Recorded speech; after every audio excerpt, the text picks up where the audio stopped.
Probablement capable de vous battre à n'importe quel jeu de société, Mario Dumont. Tout en débattant des enjeux de société.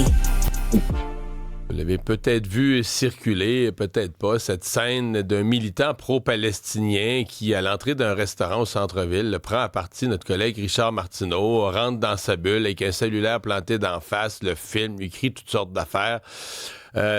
Comment réagir, autant si on est Richard, autant si on est le public, les témoins, les gens autour, quand un fou furieux se met à agir comme ça? Francis Coates est expert en sécurité, enseignant à l'ETS. Bonjour, M. Coates. Bonjour, M. Dumont. Bon, et puis on a l'impression que, je sais pas si c'est ce que vous dites ou vous enseignez en sécurité, on a l'impression qu'il y en a de plus en plus, là, des gens disjonctés. Cette semaine, sur la route, il y a un homme qui est mort, bataille entre deux conducteurs, il y en a un des deux qui est mort. On a l'impression qu'il y en a de plus en plus de ces enjeux de sécurité, de gens disjonctés là, qui se promènent dans la rue. Ben, effectivement, je n'ai pas les statistiques, mais effectivement, c'est une impression qu'on a moi aussi, hein, quand je regarde les médias, c'est une impression que j'ai, effectivement, qu'il y en a de plus en plus. Bon, est-ce que c'est à cause d'un laxisme qu'on a toléré plein de choses, puis à un moment donné, on arrive à ce résultat-là aujourd'hui. Bon, c'est difficile de savoir d'où ça vient exactement, mais effectivement, moi, j'ai l'impression qu'il y en a plus. Et les gens au Québec, au Canada, ne savent pas comment réagir. On n'a pas cette culture-là. Hein. On a une culture ici, c'est facile, tu appelles le 911 et tout est réglé. Hein. Tu sais, ça se règle d'un coup. Mais malheureusement, dans la réalité, c'est pas comme ça que ça se passe du tout, là. Je pose la question, la première simple et plate, là, qu'est-ce qu'on fait? Qu'est-ce qu'on fait quand quelqu'un rentre dans ta bulle, là, t'es sur le trottoir, paisiblement à attendre ta place dans le restaurant, quelqu'un rentre dans ta bulle, là, il te frappe pas, il te cogne pas, il te pousse pas, mais il est clairement à quelques centimètres, je veux dire, dans une zone, puis il te crie après, dans une zone où le premier réflexe, c'est de sacrer un coup de poing sur la gueule. Là. Pour vrai, là, c'est le premier réflexe naturel, mais qu'est-ce qu'on fait en pareille circonstance? Ouais, ben effectivement, quand on est rendu qu'on sent son haleine et on sait ce qu'il a mangé pour dîner, là, c'est parce que clairement, il est dans notre bulle, là, il est trop proche de nous autres, il y a quelque chose qui ne fonctionne pas. Première des choses qu'on peut faire, puis là, ici, le monsieur, là, je ne veux pas nommer son nom, là, mais on parlait de journalisme urbain, là, j'ai entendu le chef non, mais c'est un professionnel du harcèlement, là.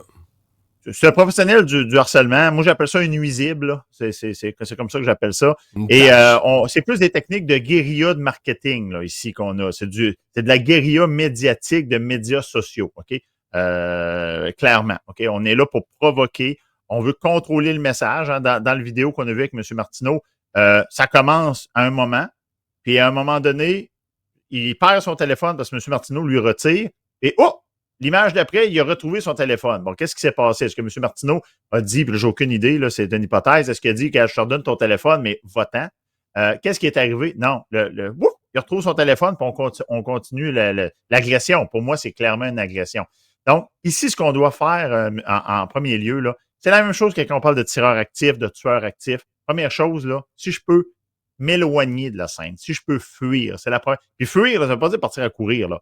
Et encore là, il faut faire attention au fuir là, par une ruelle, puis s'isoler, c'est pas bon. Là. L'idée ici, c'est de dire, est-ce que je peux me reculer?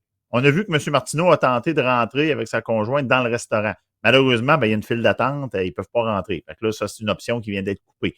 Donc ça, c'est la première chose. Si je peux fuir, c'est plate, il faut mettre des égos de côté, mais la première des choses, c'est que je peux m'extraire. Parce que là, on ne sait pas à qui on a affaire. Là. On a de plus en plus à Montréal des gens qui se promènent avec un couteau, des gens armés, des crackpots de tout acabit. C'est qu'il faut se poser la question à qui on le connaît pas vraiment. Là. Non, puis là, il faut arrêter l'histoire de l'armement. Moi, quand j'entends parler des gens là, qui sont dans une vision utopique de la vie, là, normalement, dans un combat de rue, là, de gens qui ne sont pas entraînés au combat, la première personne qui va donner le coup de poing est souvent celle qui va gagner. Il y a souvent un seul coup de poing qui est donné, la victime tombe, c'est fini. Fait que là, la question, c'est, est-ce que j'attends de recevoir le premier coup de poing ou c'est moi qui le donne? Et là, on va embarquer dans la notion de légitime défense. Si je suis pas capable de fuir, ici, clairement, M. Martineau recule, le nuisible avance vers lui, l'agresseur avance vers lui, ben là, clairement, la notion de fuite n'est pas tant claire, OK? Donc, après ça, je vais essayer de m'isoler. Est-ce que je peux rentrer dans le restaurant? Est-ce que je peux mettre un objet entre moi et lui, mettre un véhicule entre moi et lui? Si j'ai un véhicule à côté, est-ce que je peux rentrer dans le véhicule? Bon, des trucs comme ça qu'on va essayer de faire. Mais ultimement, si ces deux méthodes-là ne fonctionnent pas, je vais être dans un dilemme d'avoir à me défendre. Et l'idée de dire j'appelle le 911, c'est comme dans Star Trek, là, téléportez-moi Scotty, la police va apparaître à côté de vous. Quand vous faites 911, là, on n'est pas dans Harry Potter. Là, c'est pas magique là, que la situation vient d'être réglée. Même dans certains cas, appeler le 911, ça va envenimer la situation. Ouais. Bon, donc, qu'est-ce que doivent faire les autres? Parce que là, il y a quand même du monde autour, puis on le sait, là, en 2025, à Montréal, dans une grande ville comme ça, le premier réflexe, c'est de dire, si ça me concerne pas, je m'en mêle pas. Qu'est-ce que vous, comme expert en sécurité, vous attendez du reste du public? Parce qu'il reste que, mettons qu'il y a 10, 12, 15, 20 personnes autour, si tout ce monde-là décide ensemble, collectivement, de mettre fin à la scène, on met fin à la scène. Je veux dire, le type, il n'a pas le choix de s'en aller. Là. Il devient petit face au groupe. Là. Confirmé. Même chose dans un tireur actif. Hein, on a déjà vu des endroits où les victimes sont alignées en dessous d'une table, puis le tireur les exécute une après l'autre. C'est sûr que si toutes les victimes sautent sur la menace en même temps, ben oui, il va y avoir des victimes quand même. Mais là, le nombre va permettre de le remporter sur l'agresseur. Ici, on ne peut pas demander aux gens d'intervenir, OK, parce que pas tout le monde qui a les formations pour faire ça. Et l'emploi de la force en légitime défense, même pour les policiers, c'est très compliqué. Pourquoi? Parce que je veux utiliser la force nécessaire, mais je ne dois pas tomber dans la force abusive. Et si je tombe dans la force abusive, ben à ce moment-là, c'est moi qui peux t'accuser de voie de fait, là, c'est ça. Ah, puis même si je suis dans la force raisonnable, je serais peut-être accusé de voie de fait et l'enquête, le procès démontrera que j'ai agi correctement. Et la notion de force raisonnable, elle est variable d'une personne à l'autre. C'est-à-dire que si c'est une femme de 5 et 1, 100 livres, est-ce qu'elle sera autorisée, par exemple, à donner un coup au niveau des parties génitales, au niveau de la gorge, etc., pour se donner l'occasion de quitter les lieux?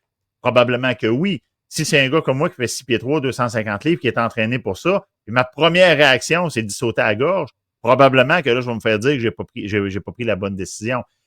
Donc, la première chose que moi, je veux que les gens fassent, c'est ne pas nuire. Comme ici, peut-être que quand les gens ont vu que M. Martineau était en problème, est-ce que les gens dans le fil d'attente auraient pu se tasser? Quelqu'un aurait pu le ramasser dans le restaurant.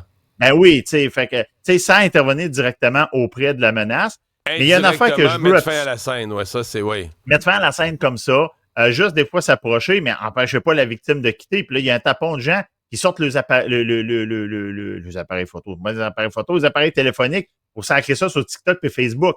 L'agresseur, dans ce cas-là, il veut clairement de la visibilité. Il veut que ça fasse la une. C'est pour ça que je le nomme là, pas. Tu refais un donc, si tout le monde sort son téléphone, on l'encourage. Il y a une affaire ici qui est hyper importante, qui doit être faite. Il faut verbaliser, surtout quand il y a des enregistrements. Okay? Il faut verbaliser de manière convaincante. Regardez, ça ne me dérange pas que vous filmiez, mais reculez. Vous me faites peur. Je ne vous connais pas. Là, c'est pas un journaliste des LCN qui court après toi en sortant de la cour. Là. C'est un nobody que tu connais pas qui est rendu dans ta bulle. Donc, verbaliser l'agression, la situation, de telle sorte que sa propre vidéo à lui devient compromettante, là, devient difficile à diffuser.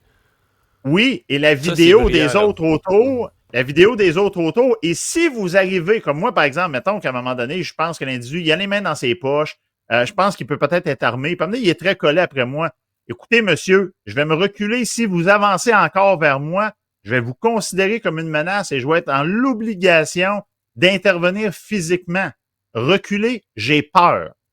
Et là, à ce moment-là, s'il avance vers moi, puis moi, je dis, regarde, il fouille dans ses poches, il y a-tu une seringue? Moi, je panique, j'ai vu quelque chose à la TV, justement, cette semaine, un cas de rage au volant, que la personne est décédée, elle a mangé un coup de poing, puis elle est décédée.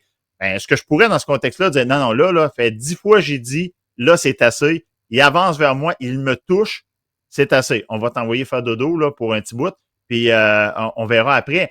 Mais si le film de l'événement a juste joué dans ma tête, c'est pas bon. Donc, il faut verbaliser les choses, OK? Et il faut que ce soit très clair, que ma limite, elle est claire. Et là, il y a toute la situation, je reviens. La fuite, c'est pas parce que j'ai pas pu fuir au début de l'intervention que je ne mets pas cette option-là de côté. Si, à un moment donné, je vois que ça rempire, mais là, tout d'un coup, il y a de la place pour rentrer dans le restaurant. Ben là, je dois revenir à cette option-là. Okay? La fuite doit toujours, c'est itératif, ça revient toujours à cette histoire-là. C'est la meilleure manière, et même si au niveau de l'ego, c'est pas nécessairement facile, mais ça reste que c'est face à des individus comme ça, c'est la meilleure méthode. Là. S'interposer, c'est vraiment pas l'idéal. Très intéressant. Francis Côte, merci beaucoup. Au revoir. Ça fait plaisir.